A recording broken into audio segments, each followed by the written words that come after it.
اللهم صل وسلم وبارك على سيدنا محمد، اغلى اخوات واحلى متابعين في الدنيا. يا رب كلكم تكونوا بخير. هنعمل النهارده كنتاكي الغلابه وبانيه الغلابه. هنعمل النهارده قرنبيط كريسبي وبانيه كريسبي. بصوا تابعوا الفيديو لان فعلا هيفرق معاكم كتير.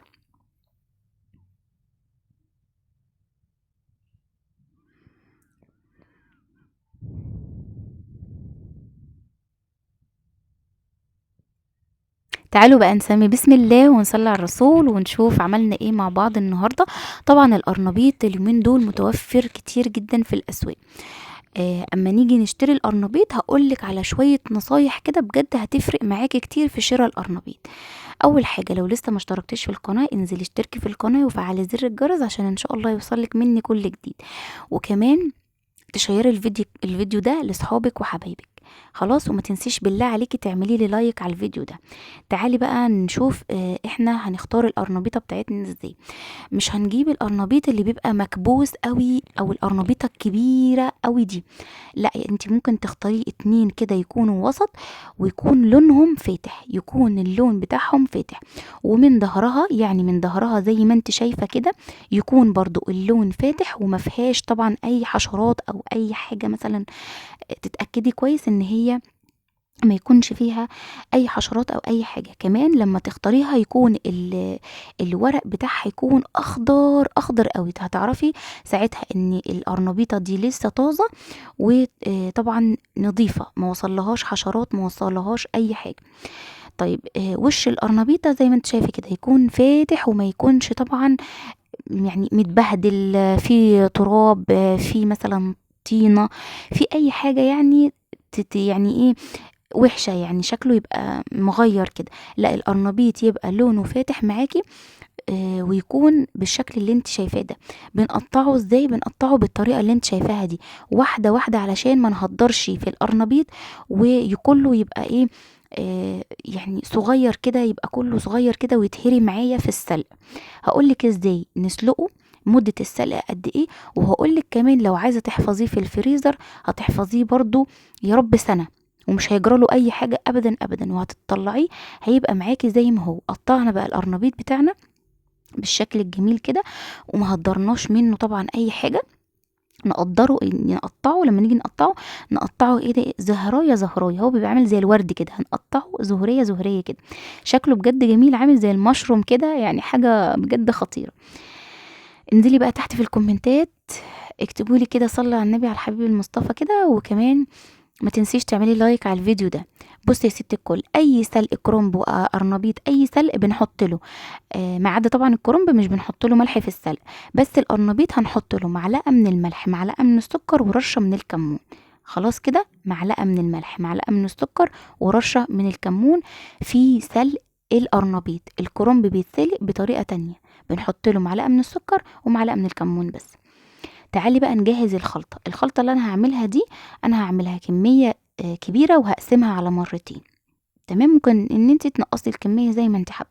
عندنا 3 كوبايات من الدقيق، خلاص، وعليهم كوبايه من النشا. انا بعمل كميه كبيره ليه؟ علشان لو انا احتجت يبقى عندي الكميه والخلطه جاهزه، ما اقعدش اعمل موال تاني. خلاص، هحط عليهم معلقه كبيره من البيكنج باودر، معلقه من التوم البودره، معلقه من البصل البودره. وهيفرق معاكي جدا جدا في الطعم، لان انا مش هحط توم مهروس. لو انت حابه تضيفي توم مهروس براحتك.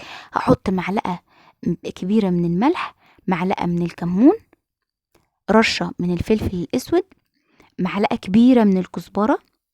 تمام.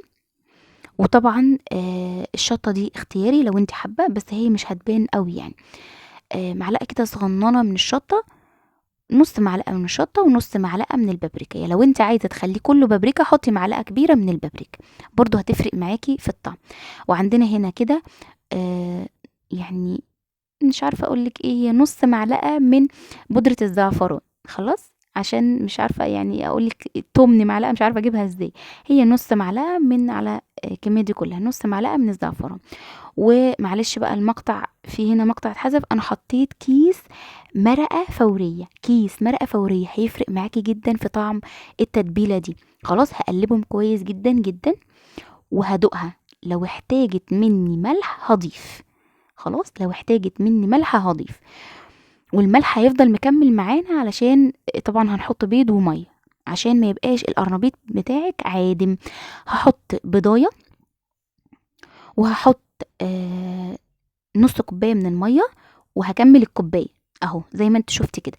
يبقى انا هحط كوبايه ونص من الدقيق، ما حطيتش كل الكميه، والبضايه، وهبتدي ان انا اضرب واحط كوبايه من الميه، وهضربها كويس جدا.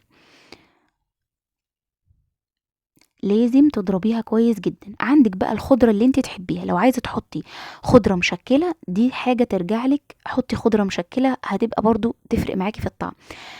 لو عايزه تضيفي بدل الميه لبن برضو هيفرق معاكي في الطعم. ضيفي لبن، ضيفي ميه، اللي انت عايزاه اعملي بيه. تمام كده. الكميه دي ببضايه واحده، خلي بالكم. هنا هدوق الخلطه علشان لو احتاجت ملح هضيف لها ملح، وفعلا احتاجت ملح وضفت لها كده رشه من الملح.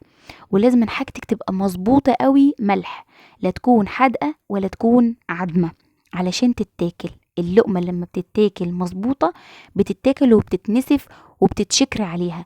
لكن اللقمه لو كانت حادقه بجد بتسمعي كلام وحش، ولو كانت عدمه برضه هتسمعي كلام وحش.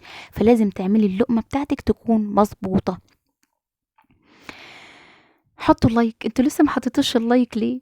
وكمان لسه ما صليتوش على الحبيب المصطفى. يا جماعه انزلوا في الكومنتات صلوا على الحبيب المصطفى. هننزل بقى بالقرنبيط بتاعنا، او الزهره بتاعه القرنبيط بتاعتنا دي، او المشروم ده بتاع الغلابه. هننزل بقى في الخلطه بتاعتنا، لا هي سميكه ولا هي خفيفه. هننزل بيها في الخلطه بتاعتنا، وبعد كده هناخدها ونحطها في الدقيق المتبهر. خلاص. وكمية الدقيق معانا هنا هتوفر معاكي كتير جدا، لان هي هتبقى على جنب، ووقت ما تحتاجي هتاخدي منها وتحطي، لكن مش هتبهدلي كل كمية الدقيق.